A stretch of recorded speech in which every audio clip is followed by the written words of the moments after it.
السلام علیکم ورحمۃ اللہ وبرکاتہ۔ اعوذ باللہ من الشیطان الرجیم، بسم اللہ الرحمن الرحیم۔ اللہ تعالیٰ بنی اسرائیل کو اپنی نعمتیں اور احسانات گنوا رہے ہیں اور ان کے جرم بتائے جا رہے ہیں۔ اب ان کو یاد کرایا جا رہا ہے کہ جب زلزلہ جیسی کیفیت میں کوہ طور کو ان پر معلق کر دیا گیا تھا، ان پر پہاڑ کو چھتری کی طرح تان دیا تھا اور اس طرح طاقت سے عہد لیا تھا کہ تورات کے احکام کو پوری قوت سے تھام لیں۔ یہ بنی اسرائیل میں ایک مشہور و معروف واقعہ تھا کہ پہاڑ کے دامن میں عہد لیتے وقت اللہ تعالیٰ نے ایسی خوفناک صورتحال پیدا کر دی تھی کہ ایسا معلوم ہوتا تھا کہ گویا پہاڑ ان پر آ پڑے گا اور وہ سب اس کے نیچے کچلے جائیں گے۔ اور یہ بنی اسرائیل پر مشکل ترین وقت تھا۔ بہت حیرت انگیز بات تھی کہ پہاڑ ان کے اوپر ٹھہر گیا تھا، کیونکہ یہ اللہ کا حکم تھا۔ اس کے بعد ان کی غداری، عہد شکنی اور بہانے بازی کا ایک اور منظر ہے، جس میں اللہ تعالیٰ یہ ثابت کرتے ہیں کہ وہ کسی عہد کی پابندی کرنے کے سرے سے قابل ہی نہیں ہیں۔ وہ اس عہد و پیمان کی ذمہ داریاں ادا ہی نہیں کر سکتے۔ پھر سبت کے احکام کی خلاف ورزی کے بارے میں بتایا گیا ہے۔ بنی اسرائیل نے اللہ تعالیٰ سے درخواست کی تھی کہ پورا ہفتہ کام کرنے کے بجائے ان کے آرام کے لیے ایک دن کو مقدس قرار دیا جائے، جس دن وہ کوئی کام نہ کریں۔ چنانچہ اللہ تعالیٰ نے سبت یعنی ہفتے کے دن کو مقدس قرار دیا اور اس دن دنیاوی معاش کے لیے کوئی بھی کام کرنا حرام قرار دیا گیا۔ مصر میں سمندری روزگار یہ تھا کہ وہ لوگ مچھلیاں پکڑتے تھے، تو اب ہونے یہ لگا کہ ہفتے کے دن ہی تمام مچھلیاں بڑی تعداد میں سطح پہ آ جاتی تھیں اور دوسرے دنوں میں غائب ہو جاتی تھیں۔ اس طرح اللہ نے انہیں آزمائش میں ڈالا، کیونکہ اس دن تو کام کرنا حرام تھا۔ اس آزمائش میں بھی یہود ثابت قدم نہ رہ سکے اور اس عہد شکنی اور نافرمانی کی سزا کے طور پہ انہیں کہا گیا کہ بندر بن جاؤ۔ اس سے بعد مفسرین کے نزدیک ان کی جسمانی ساخت بگاڑ کر بندروں کی سی کر دی گئی تھی اور بعض کے نزدیک ان میں بندروں جیسی صفات پیدا ہو گئی تھیں۔ یہ واقعہ اور یہ انجام اس دور اور اس کے بعد آنے والوں کے لیے بھی نصیحت اور عبرت کا مقام ہے۔ اس کے بعد اب گائے ذبح کرنے کا مشہور قصہ ایک کہانی کی شکل میں بڑی تفصیل سے بیان کیا جاتا ہے۔ اس صورت میں بنی اسرائیل کے جو تاریخی واقعات بیان ہوئے ہیں، انہیں مختصر یاد دہانی کے طور پہ بیان کیا گیا ہے، کیونکہ اس سے پہلے وہ مکی صورتوں میں بیان ہو چکے تھے، لیکن یہ واقعہ کسی دوسری جگہ بیان نہیں ہوا اور اسی واقعے کی بنا پہ اس صورت کو سورہ بقرہ کہا جاتا ہے۔ بنی اسرائیل کو اپنی ہمسایہ قوموں سے گائے کی پوجا کرنے کی عادت ہو گئی تھی۔ وہ گائے کو مقدس اور عظیم سمجھتے تھے، اس لیے جب انہیں گائے ذبح کرنے کا حکم دیا گیا تو اس کا مقصد صرف ان کے ایمان کا امتحان لینا تھا کہ اگر وہ خدا کے سوا کسی کو اپنا معبود نہیں سمجھتے تو وہ بلا کسی اعتراض و عذر کے وہ اس حکم کو مان کر گائے کو ذبح کر لیں گے، اور اس طرح وہ جس کو پہلے اپنا معبود سمجھتے رہے ہیں اسے اپنے ہاتھوں سے توڑ دیں گے۔ یہ امتحان ان کے لیے بہت سخت تھا، کیونکہ ابھی ان کے دلوں میں ایمان پختہ نہیں ہوا تھا، اس لیے انہوں نے ٹالنے کی کوشش کی۔ ابن عباس، ابو العالیہ اور مجاہد اور دیگر کئی بزرگ حضرات فرماتے ہیں کہ بنی اسرائیل میں ایک بہت مالدار بوڑھا شخص تھا۔ اس کے کئی بھتیجے تھے۔ وہ اس کی موت کی تمنا اور آس لگائے بیٹھے تھے تاکہ یہ مرے تو اس کے مال کے وارث بن جائیں۔ اس مقصد کے لیے ایک رات ایک بھتیجے نے اس کو قتل کر کے اس کی لاش انہی رشتہ داروں میں سے کسی کے دروازے پہ ڈال دی، اور کچھ کہتے ہیں کہ راستے میں پھینک دی۔ صبح جب لوگوں نے لاش کو دیکھا تو آپس میں لڑنے جھگڑنے لگے، اور وہ بھتیجا جس نے قتل کیا تھا وہ بھی چیخنے چلانے اور معصوم بننے لگا۔ پھر لوگ کہنے لگے کہ تم اللہ کے نبی کے پاس جا کر شکایت کیوں نہیں کرتے؟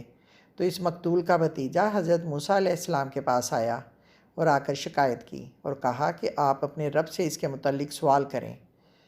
حضرت موسیٰ علیہ السلام نے اس کے متعلق دعا کی تو اللہ تعالیٰ نے فرمایا کہ ایک گائے ذبح کریں۔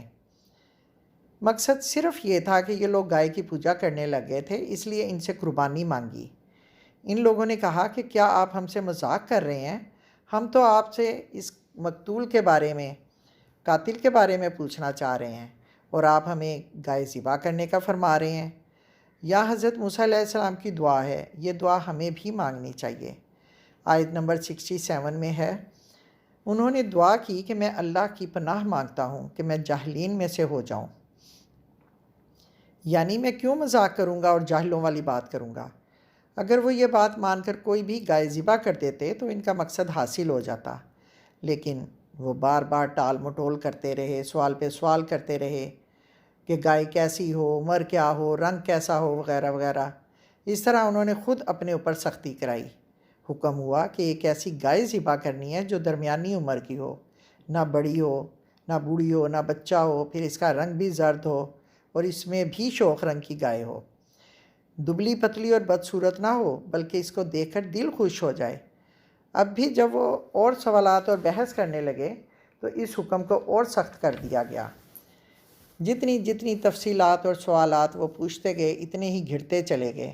اب وہ گائے صرف شوق اور دل کو لبھانے والی زرد رنگ کی درمیانی گائے نہیں رہی، بلکہ اس کے ساتھ ساتھ وہ ایسی گائے بن گئی جو کوئی محنت نہ کرتی ہو، ہل نہ جوتی ہو، پانی نہ کھینچتی ہو، اور وہ خالص زرد رنگ کی ہو۔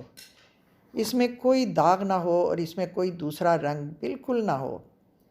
اس معاملے کو اتنا سخت اور مشکل سے مشکل تر بنانے کے بعد ان کا دماغ درست ہو گیا، کیونکہ یہ صفات پہلے والی صفات سے بھی زیادہ سخت تھیں۔ تو اب وہ کہتے ہیں کہ ہاں ہاں، آپ نے ٹھیک پتہ بتایا اور آپ نے پوری طرح حق بیان کر دیا۔ اور کہا جاتا ہے کہ بہت تلاش کرنے کے بعد بنی اسرائیل نے اس گائے کو ان صفات کے ساتھ صرف ایک شخص کے پاس پایا جو اپنے والدین کا نہایت فرما بردار تھا۔ تو بنی اسرائیل نے اس سے وہ گائے خریدنی چاہی تو اس نے انکار کر دیا۔ بنی اسرائیل کے لوگ قیمت بڑھاتے چلے گئے، مگر گائے کا مالک گائے بیچنے کو تیار نہیں ہوا، حتیٰ کہ انہوں نے گائے کے وزن کے برابر سونے کی قیمت لگا دی، مگر اس شخص نے انکار کر دیا، حتیٰ کہ اس کے وزن سے 10 گنا سونے پر قیمت طے ہوئی، اور اس شخص نے اس گائے کو بیچا۔ پھر اللہ کے نبی نے انہیں گائے ذبح کرنے کا حکم دیا، اور اسی ذبح کی ہوئی گائے کے گوشت سے مقتول کی لاش پہ ضرب لگانے کا حکم ہوا کہ گائے کے مردہ اور بے جان ٹکڑے کو مقتول پر ماریں اور دیکھیں کہ وہ کس طرح زندہ ہو جاتا ہے اور بات کرتا ہے۔ جب گوشت کا ٹکڑا مقتول کے جسم کے ایک حصے پہ مارا گیا تو مقتول زندہ ہو گیا اور کھڑا ہو گیا۔ حضرت موسیٰ علیہ السلام نے اس سے سوال کیا کہ تجھے کس نے قتل کیا؟ اس نے جواب دیا کہ مجھے میرے فلاں بھتیجے نے قتل کیا ہے۔ پھر یہ کہہ کر وہ مر گیا اور جیسا تھا ویسا ہی ہو گیا۔ اس نے خود اپنے قاتل کی نشاندہی کر کے تمام شکوک و شبہات کو ختم کر دیا جو اس مسئلے میں پھیلے ہوئے تھے۔ اس طرح صداقت اور حق سب کے سامنے آ گیا، دودھ کا دودھ اور پانی کا پانی ہو گیا۔ ہاں، یہاں ہمیں یہ بھی بتانا یا سبق دینا بھی مقصود ہے کہ اللہ تعالیٰ بڑی آسانی سے مردوں کو دوبارہ زندہ کر دے گا، اور اللہ تعالیٰ کے لیے موت سے زندگی اور زندگی سے موت ایک معمولی اور آسان عمل ہے، اور اس جہان فانی میں اللہ کے اس راز تک پہنچنا ممکن ہی نہیں، اگرچہ انسان اس بھید اور راز پر غور کر کے اس سے نصیحت اور عبرت حاصل کر سکتا ہے۔ اس کے بعد آگے ان کے دلوں کو پتھروں سے تشبیہ دی جاتی ہے۔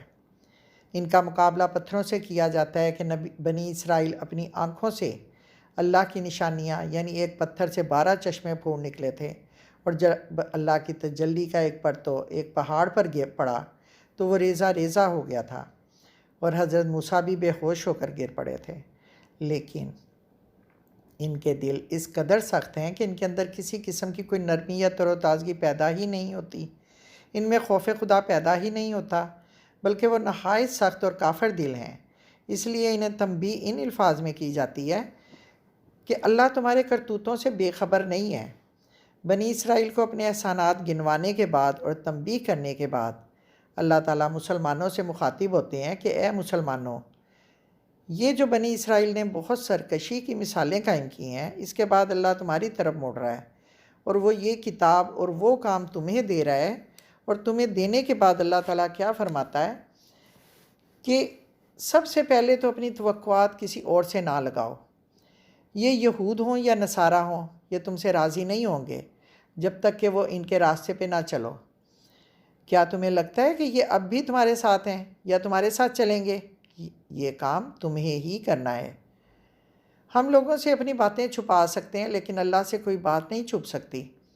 انسان ماننے پہ آتا ہے تو پتھروں کے سامنے جھک جاتا ہے، اور اگر اکڑنے پہ آتا ہے تو اللہ کے سامنے اکڑ جاتا ہے۔ مکہ اور مدینہ میں سب سے زیادہ پڑھے لکھے یہود تھے۔